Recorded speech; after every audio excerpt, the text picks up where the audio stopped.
श्री कृष्ण तथा राधा देवी के रास का वर्णन।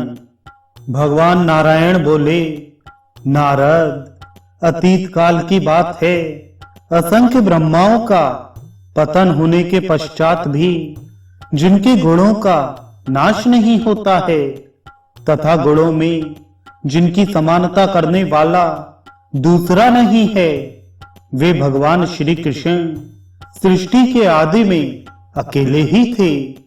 उस समय उनके मन में सृष्टि विषयक संकल्प का उदय हुआ। अपने अंशभूत काल से प्रेरित होकर ही वे प्रभु सृष्टि कर्म के लिए उन्मुख हुए थे। उनका स्वरूप स्वेच्छामय है। वे अपनी इच्छा से ही दो रूपों में प्रकट हो गए। उनका वामांश स्त्री रूप में आविर्भूत हुआ और दाहिना भाग पुरुष रूप में। वे सनातन पुरुष उस दिव्य स्वरूपिणी स्त्री को देखने लगे। उसके समस्त अंग बड़े ही सुंदर थे। मनोहर चंपा के समान उसकी कांति थी। उस असीम सुंदरी देवी ने दिव्य स्वरूप धारण कर रखा था। मुस्कुराती हुई वह बंकिम भंगिमाओं से प्रभु की ओर ताक रही थी। उसने विशुद्ध वस्त्र पहन रखे थे। रत्नमय दिव्य आभूषण उसके शरीर की शोभा बढ़ा रहे थे। वह अपने चकोर चक्षुओं के द्वारा श्री कृष्ण के श्री मुख चंद्र का निरंतर हर्ष पूर्वक पान कर रही थी।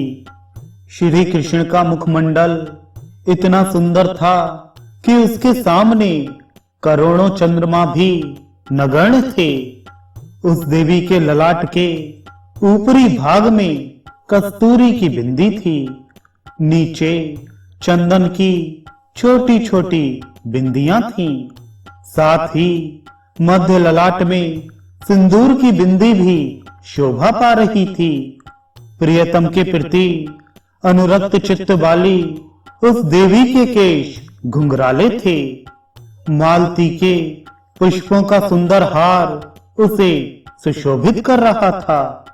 करोड़ों चंद्रमाओं की प्रभा से सुप्रकाशित परिपूर्ण शोभा से इस देवी का श्री विग्रह संपन्न था।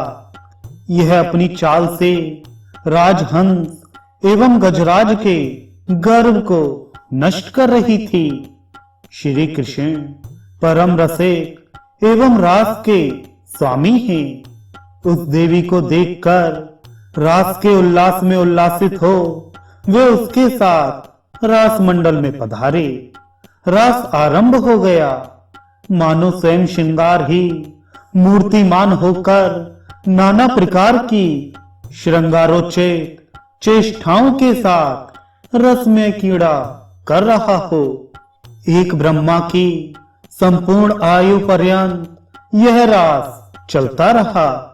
तत्पश्चात जगत पिता श्री कृष्ण को कुछ श्रम आ गया। उस नित्यानंदमय ने शुभ बेला में देवी के भीतर अपने तेज का आधान किया।